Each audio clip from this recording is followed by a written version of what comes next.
Hello, I'm Dr. Matt Fleischman, and welcome to today's webinar, part of a series on treating ADD, ADHD successfully with Cygnet. And the topic today is protocol selection and modification. And just a little bit about myself, repeat from the first webinar, I'm a licensed psychologist. I've been using neurofeedback for over 20 years. And the last 5 years almost exclusively with Cygnet. I want to give a little bit of a recap for anybody who might have missed the first webinar. I think the first webinar was starting out successfully. So I covered all the things that I do in my practice, or we do. I have a clinical assistant, from the initial phone call all the way up to when we start the neurofeedback. So this is all the stuff that sets up. And a lot of this is similar to what you would get from the EEG info training, but with some differences. The first difference is that I conduct a clinical intake that's much more typical of what you might expect seeing a mental health provider, and that this interview follows very closely on a form, an intake questionnaire that I send ahead of time to the client. And when I say client with an adult, it's the adult client. And when I'm working with kids or teens, it's a form I send to the parents. So they fill out this form. I think it's 10 pages or so. And then when they come in for the first session, I go over that, ask them questions, we discuss it, and all the time I'm entering this information into a form that later becomes part of an evaluation. Because in what I'm doing is I'm looking to gather information so that I can address the question that most often brings people in to see me in the first place, and that is, what's the problem here? Why am I having so many problems? Why is my kid having so many problems? And often more specifically, is it attention deficit disorder? So I'm more focusing on this question. I then do testing. I went over the 4 tests that we use and also the questionnaires that we have people complete.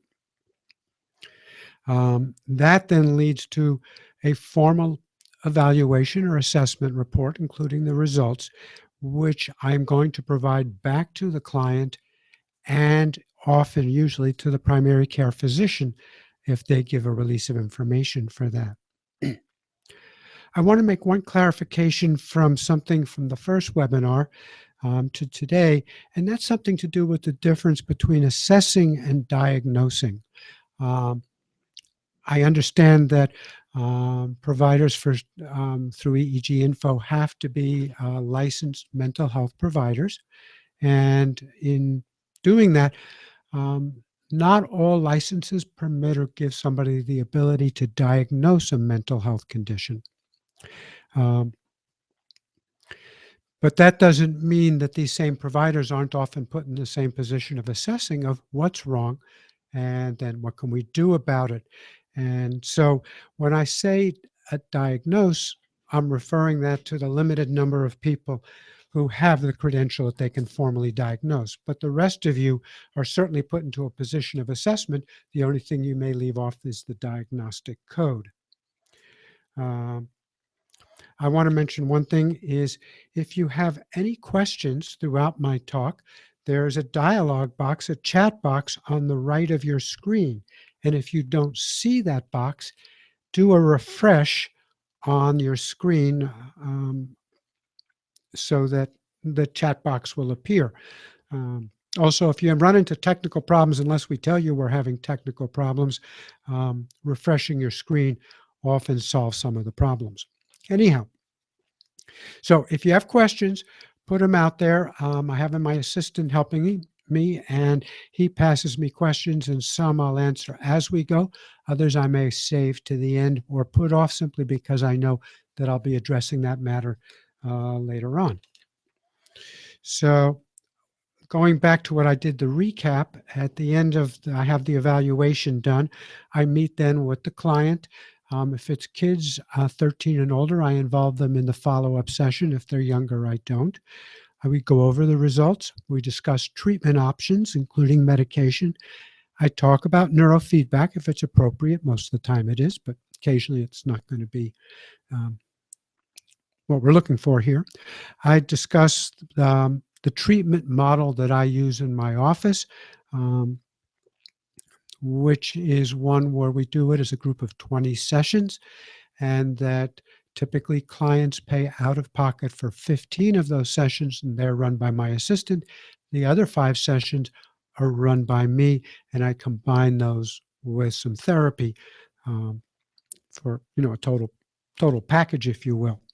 I also talked in the last webinar about the value, what I see, of using a 2-person treatment team with yourself, the licensed behavioral health provider, and a clinical assistant who becomes trained in doing neurofeedback, runs some of the testing, and does a lot of the communication.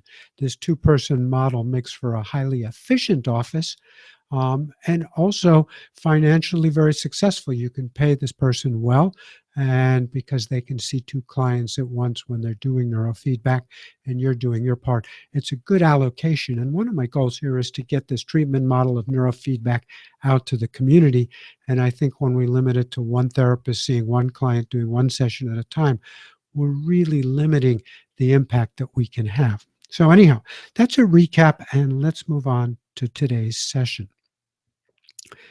Let me cover what I'm going to talk about today. I'm going to go over protocols for attention deficit disorder. When I say attention deficit disorder, I'm also meaning attention deficit hyperactivity disorder. I'm going to talk about finding the ORF, the optimal reward frequency, and talk about how we adjust the optimal reward frequency across sessions.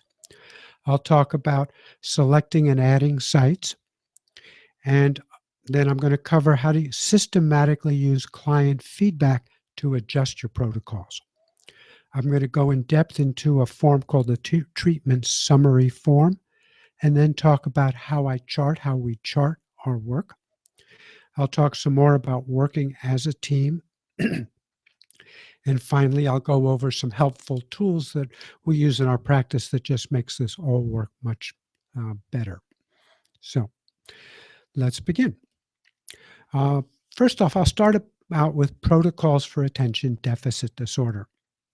And I don't know if I'm going to disappoint anybody at this point, but I'm going to say there is no magic protocol for treating ADD. And I'm going to say that I have tried going higher.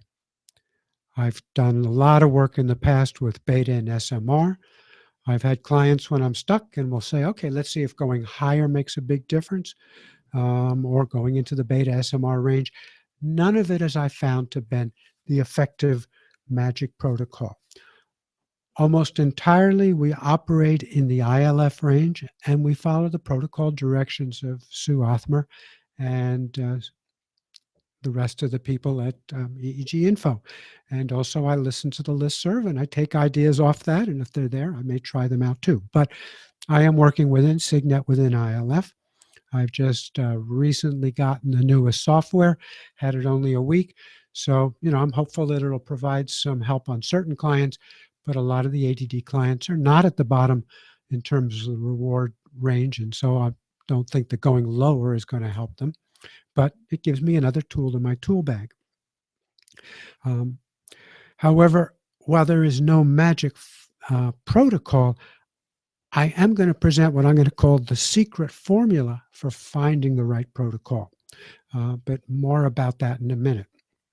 Let's go back to the basics. This is the stuff that's in the protocol guide, and I think most people here are quite familiar with it and hopefully following it. So let's talk about starting sites with ADD and ADHD. And here you really have people who fall into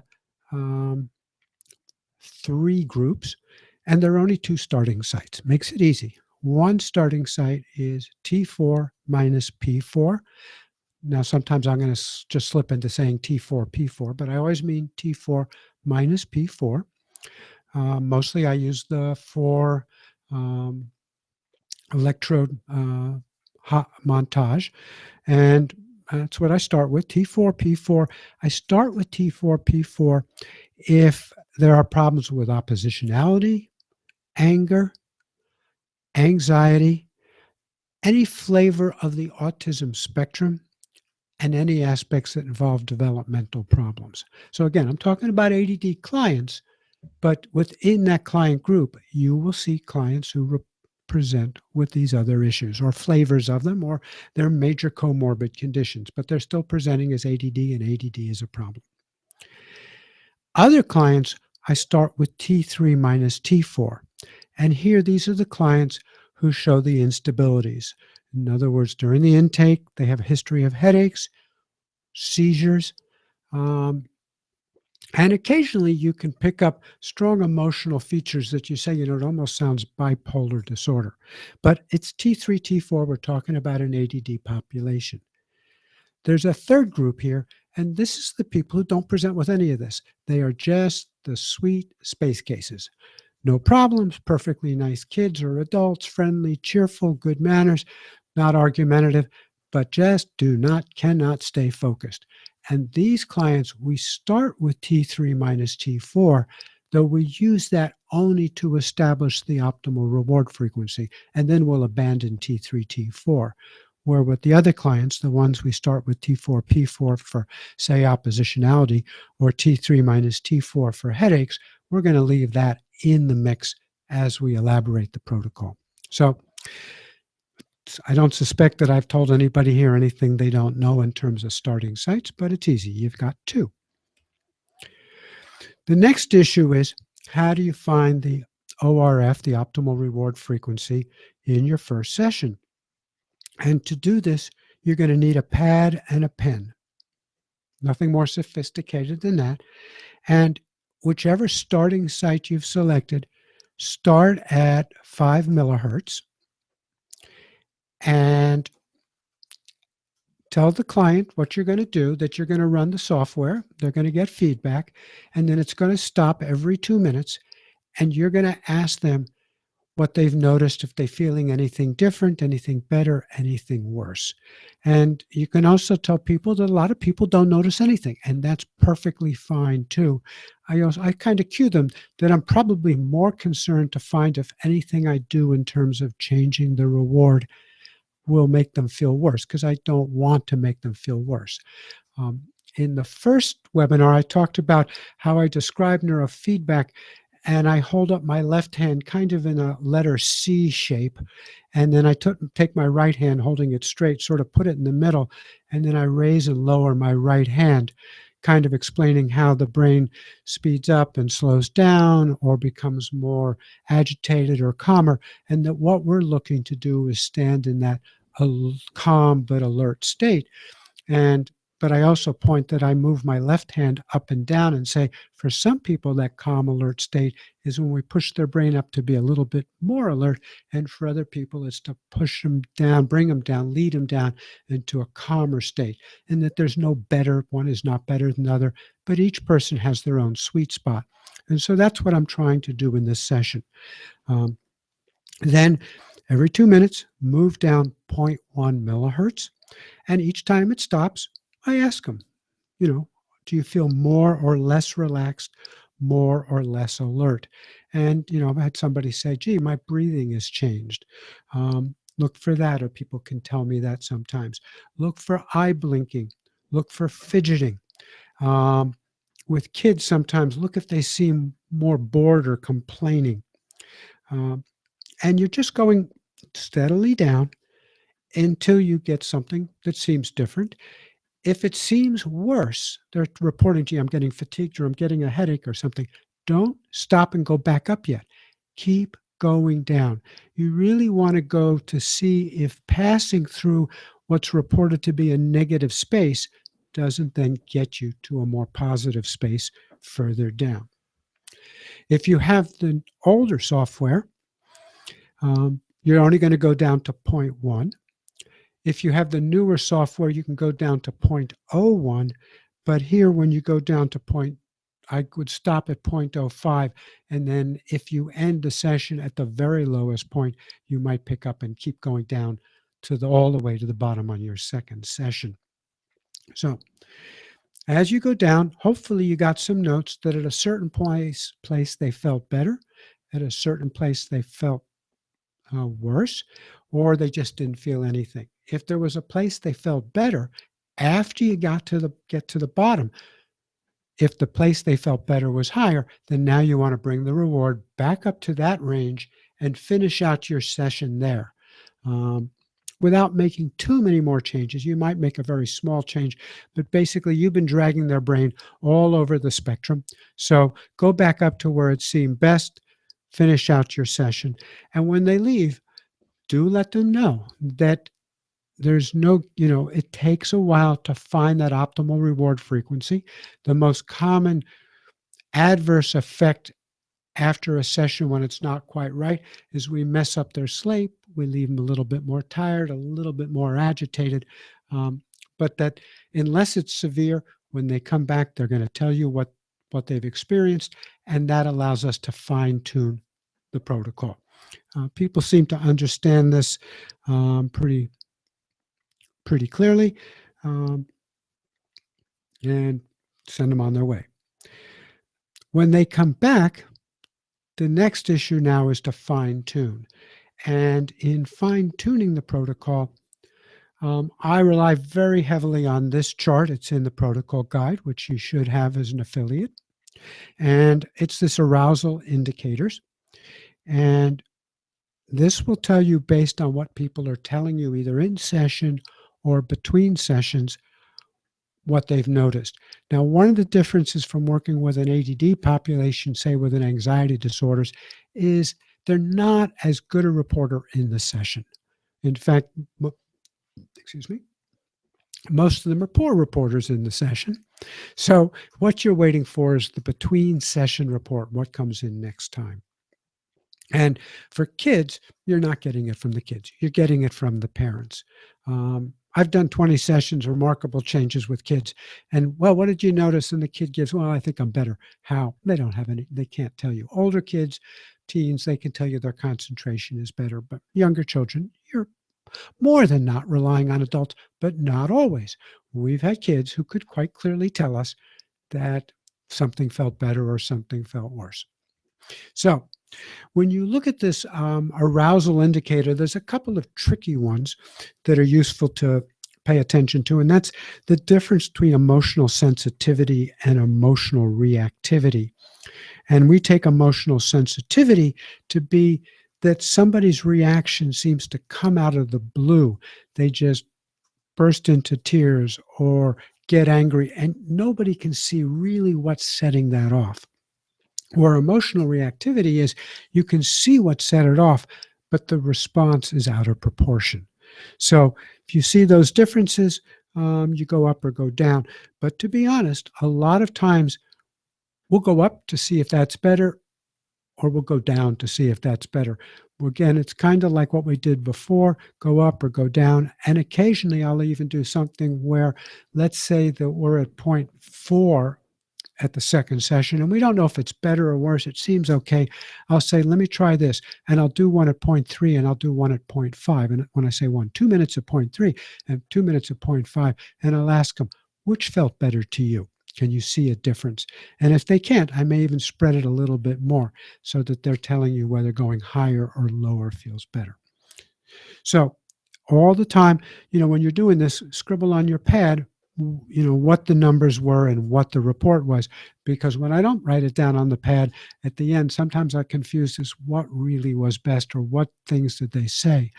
It's not uncommon for somebody, let's say you start at 0.5, to report 2 different points were good. And you want to have that information. Another difference that people will sometimes come back with is they were tired after the last session.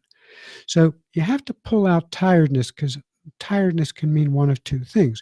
One type of tiredness feels more mental. It feels sleepy, like they didn't get enough sleep. The other type of tiredness is exhausted, and exhaustion feels more physical. So you're asking about tiredness and exhaustion. Probably the best single indicator of whether your protocol is good or not is sleep. Problems falling asleep and problems waking up problems falling asleep? Do they lie in bed and just can't sleep? Or do they lie in bed and they have a busy brain? The other one is they wake up in the middle of the night, their mind is active, you have to go down. Wake up in the middle of the night, just laying there, can't fall asleep, nothing obvious, you probably need to go higher. So that's fine tuning.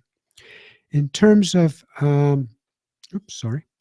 In terms of adding sites, if you started with T4, you would probably repeat T4 for 2 sessions, maybe 3.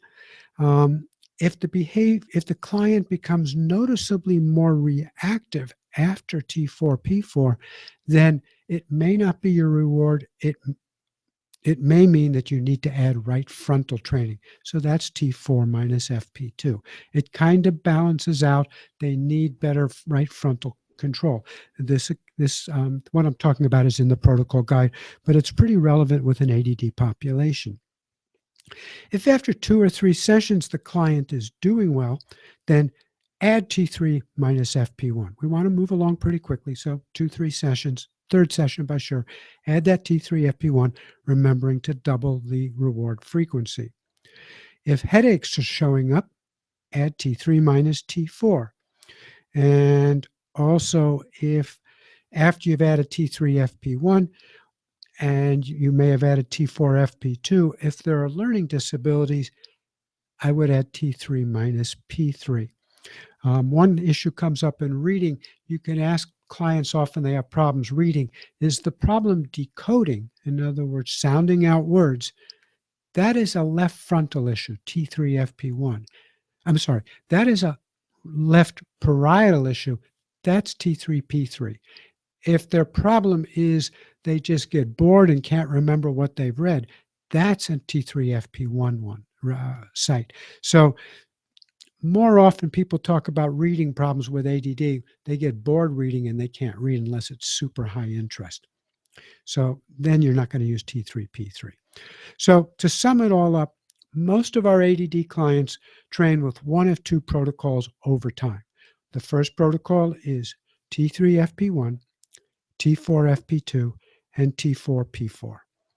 And the other group train with just T3FP1 and T4P4. And the way we break up and assign time to these is we aim for 30 minutes of clock time neurofeedback. And so if we have 3 sites, each site gets 10 minutes. If we have just 2 sites, each site gets 10 minutes. We have people training all 5 sites. And so there we're going for 6 minutes a site or 5 minutes a site, just to keep things moving. Okay, so now let me talk about the secret formula, because up till now, everything's been in the protocol guide. And the secret formula for getting protocols right is client feedback. But specifically, using clients' feedback's report of progress to systematically modify protocols. And for that, I want to introduce something. I want to introduce a treatment form. We call the treatment summary. In the past, I used to call it the progress tracker. And this form was in your download. The one I gave you was an actual form filled out by a client. And but this form, I'm going to suggest, is amazing. So I started using this form maybe 15 years ago, and while I've modified it dozens of times, the essential form remains the same. And I've had countless people who went through prior trainings that I gave and introduced this form, and they still tell me they're using it regularly. So this is really something you do want to use in your practice. Strongly recommend it. Why? First off, this form actually commits clients to treatment, because when you ask them to list out 5 things to track to see if we're making progress. It's a great question. Clients ask me, how do we know if you're getting better? And what they mean by that is, what am I going to look on the screen that says my kid's getting better? And the truth is, there's nothing you can look on at the Cygnet screen that truly tells you if somebody's getting better. But I tell them, better than disappointing them, I say, what I'm going to have you do is we're going to pick 5 things that's why you're here. This is why you're doing this. And we're going to have you, every time you come in, rate whether we're seeing improvements or not in those 5 things. So right away, you got them hooked, because we're tracking what they're concerned about. Secondly, sometimes you have clients who you can go through the whole process. In the end, they say, well, I don't think there was much progress. And if they're reporting the progress on the treatment summary form, then that problem is kind of theirs because you're going all along with things being better. They're telling you things are getting better. More often, though, what the form is helpful for is because they're rating each time they come in, you can see if you're plateaued or not. Because if you've plateaued, you keep doing the same thing session after session. You're just burning through sessions and not getting the results you want. I also like to point out that this form actually turns this into an evidence-based method for protocol selection. Because you're selecting your protocols based on the evidence of what clients report. And then the final reason why this form is so useful is at any one time, we have 20 or more clients doing neurofeedback. It's twice 2 sessions a week. I have a partner. All this is moving along. I have to review all of those sessions. This sesh form allows me to very quickly, at a glance, see everything that we have done with that client from day one in terms of protocols. And I can see what we've tried, what's worked, and what hasn't worked. So with all that said, let's go on to the form itself. So this is the form. This one's been filled out, and in the middle, there's a section that I've grayed out. And actually, that form gets filled in at the next webinar, which deals with the more therapeutic ends. I include that in the form, but for now, I didn't want to put that in. That's just going to be a distraction.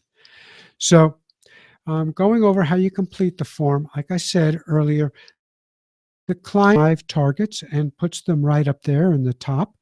Hopefully you can read those. Yeah, I think you can.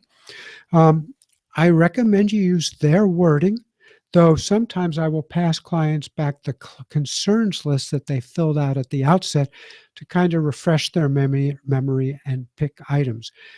If it's in their wording, that's better. And because we use a system where lower scores are better, I'll often preface a problem with difficulty, like difficulty completing tasks, or poor concentration rather than just completing tasks or concentration. And so they pick 5. One suggestion is, again, make sure that none of them are issues like grades, because grades aren't going to change from session to session. This client also put down reading difficulty, and I don't know that I would expect reading to improve session by session, but what this client was talking about was at home in the evening, they read together for 15 minutes, the parents with the child. And so what they were reporting was, how did she do? So that's something they can observe. They were concerned about reading. That's a reasonable thing to report. So let me see anything else here. No. So you fill out 5, and I've got a question here. I'm going to save that one for later. And let me just go on to here. So this is how the client actually fills out the form. Each session, you hand them the form on a clipboard, and they circle any number between 0 to 4. And if they want to indicate like between 3 and 4, like 3.5, then they put a circle, one circle that goes around both numbers. And always do this in pencil because people make mistakes, and that way you can fix them and the form is clear. But if you look on the first line, it was marked July 14th. So this is when we started. And they circled difficulty completing tasks 3, poor concentration of 4, poor sustained attention 3, reading difficulty 3, and distractibility 4. There's a problem with this selection of items. They're all pretty closely linked, and if one gets better, the others are going to get better. But this child in question was a pretty straightforward, simple ADD kid. So this is nobody highly complex. So the targets overlap, but it's nice to have them. And they do the circles. And I often explain, I use a whack-a-mole theory of mental health. Smaller numbers are better. And so they fill it out. When the first time, I really ask people to don't use any numbers less than 3, simply because that way If you start a starting number as 2 or 1, you don't have much room for improvement. And again, this is a subjective rating, but I will mention, interesting, when scores on this don't change, the scores on the quick test don't change. When scores on this do change, the scores on the other tests too. Tests do change also. So um, subjective, but very meaningful. And also, they're comparing their ratings against the prior rating. Now, sometimes people will come in and they'll report things are much worse or much better. And I'll put one thing in, and that is if your dog just died or you just won the lottery, factor that in when you rate how you did. Because sometimes if people are highly stressed that week because of a major external event, then I might say, how would you rate yourself? How did you do in the face of what happened? And then people, give better ratings, because when ratings are jumping all around from 4 to 1 to 3 to 4 to back to 2 to 1, that's probably not neurofeedback. And a little bit of shaping, people become better raters. So that's that. That's how the form is filled out. You just march down the page and you can see that numbers should slowly drift from the left. And I often point out to people that by the time we end, I don't expect things to be 0. Most people are pretty content with things being just a little. There may be a couple of zeros, but I wouldn't want to finish treatment with things being 3s and 4s. And if they end up with things being 2s and 3s, then that means we've made progress, but we need to continue. Next thing to have them fill out on the first day is the medications and dosages down at the bottom, because once that's established, you're going to use that column marked meds where they use the symbols to indicate change, with a down arrow meaning the meds are unchanged, plus meaning they've added to their meds, minus they're less, and 0 equals none. The actual amounts can go in the charting, which I'll talk about in a minute, but this allows you to stay on top of medication, because sometimes a client will reduce their medication and the ratings may be temporarily a little bit worse. But if it corresponds on the time when they change their medication, then you know it's not a neurofeedback problem necessarily. They're just honestly reporting that less medication, slightly more problems. Doesn't mean you don't want to reduce the medication, because one of my goals in treatment is to move people towards lower doses and potentially no medication. So that's that whole chart. And because I've had the mistake of getting to the end of treatment and people forgot to ever mention that they were on medication and haven't changed it. And I'm not sure I would call that successful treatment. Now, I don't necessarily hold reducing antidepressants and other medications. We can, but for the ADD population, I'm mostly looking at stimulant drugs. Okay. So that's the medication part of this page. The next part is how we actually track protocols. So if you notice, on July 14th, the client came in, we get a starting rating. I go across the line and then I go down that little red arrow to the next row. And that's where I enter the protocols. And what I enter is under the sites that are most common that we use, and you can see them there. We write in the optimal reward frequency for that session, not where we started, but what we decided was optimal. So with this kid, I think her name was Miranda. That's not her real name. I've changed the names. We ended up at 0.1 at T3, T4, simple ADD, T3, T4. She came back the next session. Mom rated one thing slightly worse, but I didn't think too much of that. And we just stayed at T3 for a second time. Notice they come in the third session, and now Mom says, so she comes in now for the third session. And in the third session, you can see under neurofeedback protocols, we added to the protocol T3FP1 at 0.2 and T4P4 at 0.1. Over on the far right, we have the session numbers, and the ones that say TX plus N means treatment plus neurofeedback. So those are sessions I would have run. The other sessions are the ones that are out of the package that they paid for. So with this form, we also kind of see people want to know, where am I with treatment, because we have room for 20 sessions on this page. So you can see that on what was the session 723, we drop T3, T4 out of the protocol. And if you look over there now, you just see down arrows under T4, P4. And so if you look down this page, and at some point at session on August 10th, 8:10, you can see that we added T3 minus P3. So you notice how you can glance at this and know exactly what you did, when you did it, and roughly what impact it had on the client's tracking. Fabulous piece of information all on one page.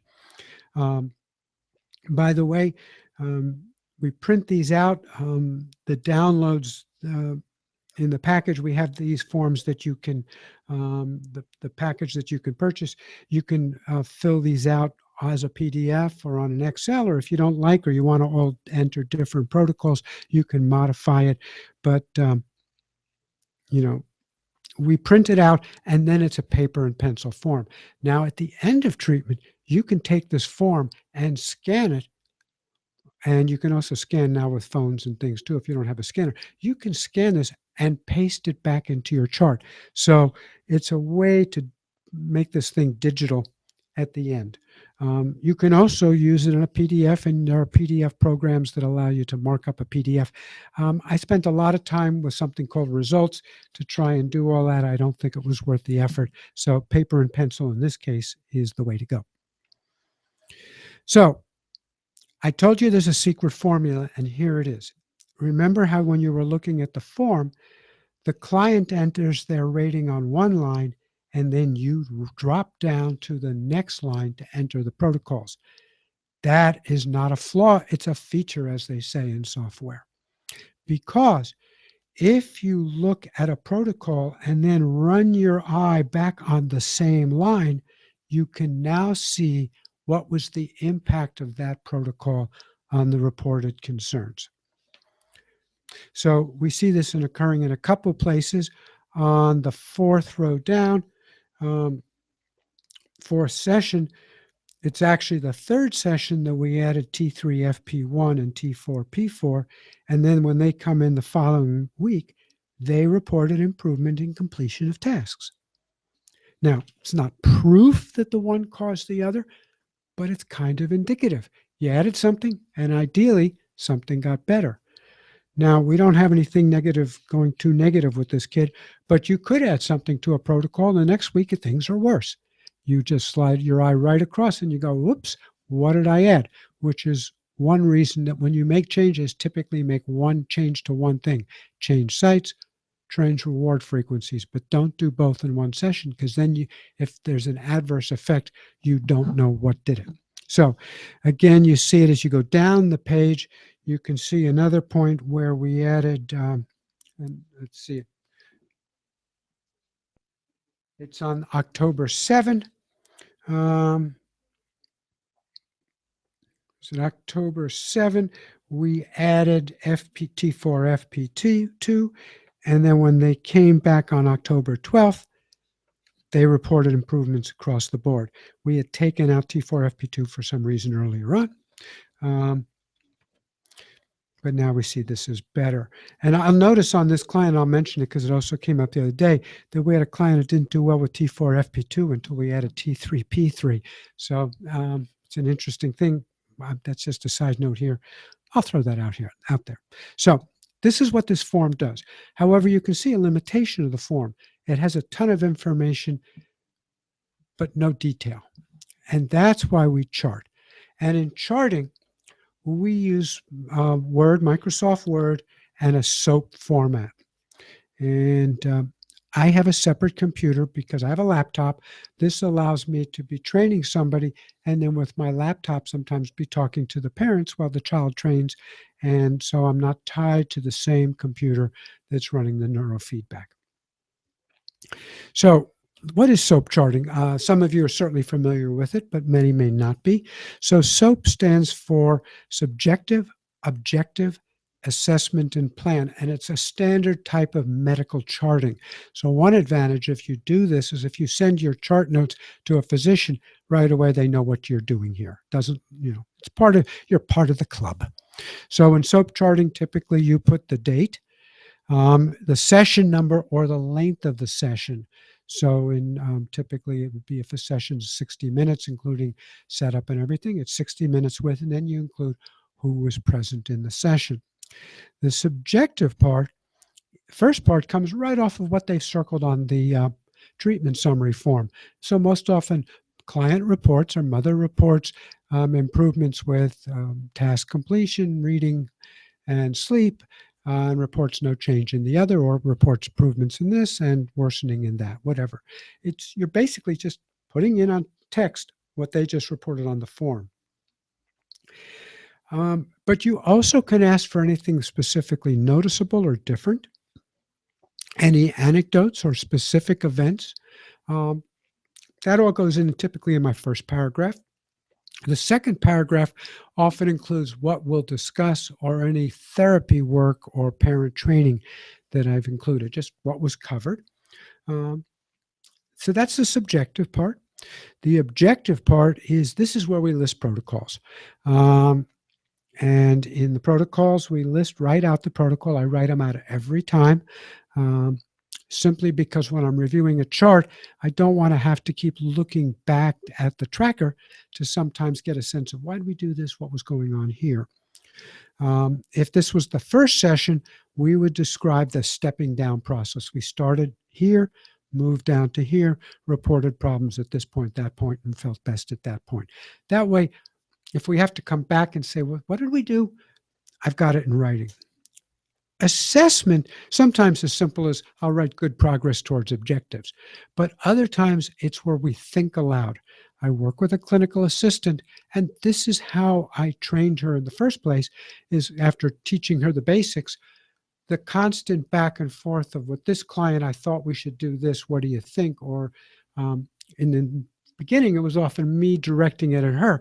But now at times she'll say, I'm seeing this with the client. What about if we did this? It's great. It's a fabulous learning experience and a wonderful way to train somebody because you're constantly giving them feedback on what's going on. And the last one is the assessment is at the end of the feedback session. So going way back, we do the intake session, the testing, the feedback session. If they're going to do neurofeedback, then it's in the assessment section there that I would write out my basic treatment plan. Given these presenting concerns, given this history, given these symptoms, these are the protocols we're likely to be using. These are things we need to watch out for.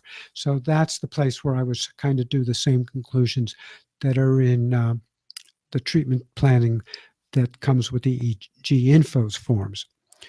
The P in that is what should happen next. The simplest one is what I put in is continue and monitor, which means things are going good, keep doing it.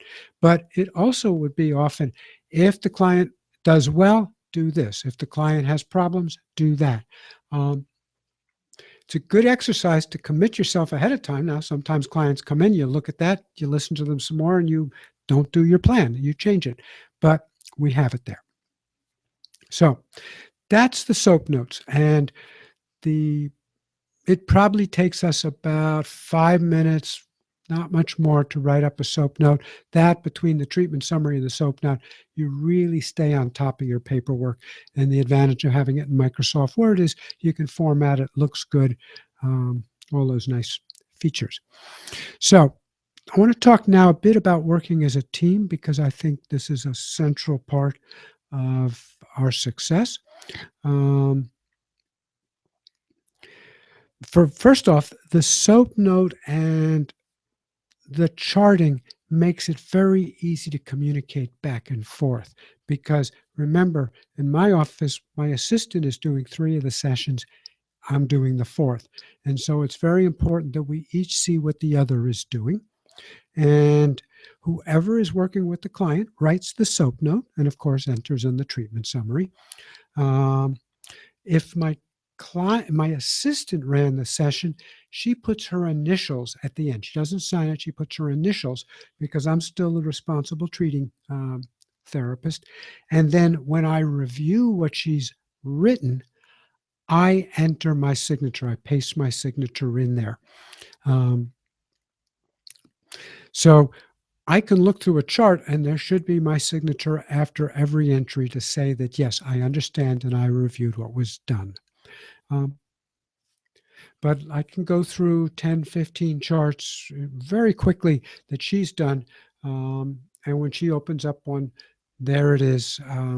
Before she starts, she should look my notes to see if I dictated anything different in the protocol. Um, so that's that process. I want to talk now just about there was one question. So far, I've only gotten one question. And Larissa asked, what are my thoughts on the PIR3, I guess for ADD? I had it for a while, then I went and I got the other device, the fellow out of upstate New York, name slipped my mind right now, but an excellent guy. I haven't used that too much. Basically, what I've put my focus on is the neurofeedback and some of the counseling stuff that I'm going to talk about next time. Um, Again, I have limited time with the people. I don't know if that's jump-started anything. Um, it would be really useful if somebody had a progress tracker and either ran a couple sessions of neurofeedback and then stuck in the PIR, or did the PIR and then ran the straight up neurofeedback to see if there was a real clear jump in client ratings when this other modality was entered. So that's one of my concerns often on the listserv is people talk about things they've tried, but I often wonder, is that a consistent effect or was that just one that was so sparkling that we're likely to remember it? Again, that's how we find things out, but this tracker treatment summary form really gives us a way to see is something useful or not. So that's on the PIR. Oh, yeah. Okay. So I want to talk about some useful tools. They're inexpensive, relatively inexpensive, but I think if you bring these in, you can make your practice more efficient and in lots of good ways. One of them is I use Dropbox. Um, Dropbox allows us to keep the client files in the cloud. And that way, my clinical assistant has a laptop on her desk or a computer, but a laptop works nice. She opens up the client's file. She sees what I've done. She enters, makes her entries. She closes the file. When I open up the thing, it's all there too. Couldn't be sweeter. Back and forth like that. However, Dropbox has one problem. It's not HIPAA compliant. They encrypt stuff, but it's not HIPAA compliant. And Dropbox, I don't believe, encrypts your files. You can encrypt files on your computer. You can put a password to start your computer.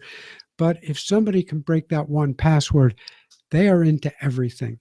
And so technically, if you lose a computer, somebody walks out with one, you're in a world of hurt because HIPAA requires you to notify every client who's on that computer that their protected health information might have been breached. So the second tool I use is Sukasa. And Sukasa is simply software that encrypts files that go to Dropbox. And so when Sukasa is running on your computer and you've logged into Sukasa, the file's open. However, if you're inactive for a very short period of time, Sukasa closes out and you have to re-log into Sukasa. And then when you close out of Sukasa, all of the files are kept encrypted. And it is formally HIPAA compliant because every time somebody goes to Sukasa, there's a record of who accessed the file. So this is what you need. Sukasa is free if you're just using it yourself. But if you have an assistant, then I think it's about $100 a year per person. So I'm paying about $200 for the peace of mind that my files are safe and secure on a laptop. The third tool I use, now this is on a Mac, is I use TextExpander, and there is a PC equivalent. I haven't used it. But this is one of these programs where you can take a phrase, a paragraph, blocks of print, small spreadsheets, and with the typing of just a couple of letters, they are suddenly appear on your screen. And I've made up text expander, they call them snippets, for all of the protocols, so I can type 3, 4 letters and I get that whole lengthy protocol listed out. I have snippets for all sorts of phrases, for all the diagnostic codes. Um, it's a huge time saver. I even have a snippet for a soap note that when I type soap, SOAP, and an apostrophe, and you get a choice. You could put an X in front of it. You could use any letters. The soap note appears on the page with the current date, and it's formatted, so it fits right in. Cuts down a lot of time because, again, one of the things I'm encouraging people to do is to be more efficient with this population, because I want to get this work out there. And if people are struggling to keep up with 6, 7, or 8 clients a day, we're not going to get this out to the world. So that's those are the very useful tools. Um, Let me tell you what's in this week's downloads. This is the paid downloads for $50, and it's the treatment summaries. They have the adult, child, and the child teen version. These are fillable PDFs. Um, they're and I have it both as a fillable PDF and as the Excel spreadsheet template that they're developed on. And the latter are there in case you've been using this for a while and you say, well, I'd like to tweak it in this way, or I want to alter this in that way. You can go ahead and do that. So that's contained in the download. And I think that covers most of what I wanted to cover. This would be a good time if anybody has any questions. Um, to post them there. There will also, I'll put out a link for people. You'll get it on a thank you for attending link that'll tell you that this webinar will be up for replay. And also the link will remind you if you didn't download the free downloads. What I handed out today was the treatment summary form that was already filled out and the chart on that client. So you can actually read the chart notes. Again, this was a very simple client. And I have to say, though, that in this format of this webinar, it's not the ideal platform to go into a very complicated case. So this was straightforward, but you can see how the charting looks. I want to thank people for attending. Remind you that the next webinar is not next week. It's not till Tuesday, December 1st. And there'll be 2 of them, like today, 9 a.m. and 5 p.m. Pacific Standard Time. And the topic is going to be working with children and teens. So there I'm going to talk about particularly the therapy stuff that I add into this program. Somebody last time said, what about working with oppositional defiant kids? Because problems in that area are probably the most common comorbid thing with ADD, and I'll definitely be talking about that. If there are no other questions, let me see. Wait, we have one thing, getting a question right now.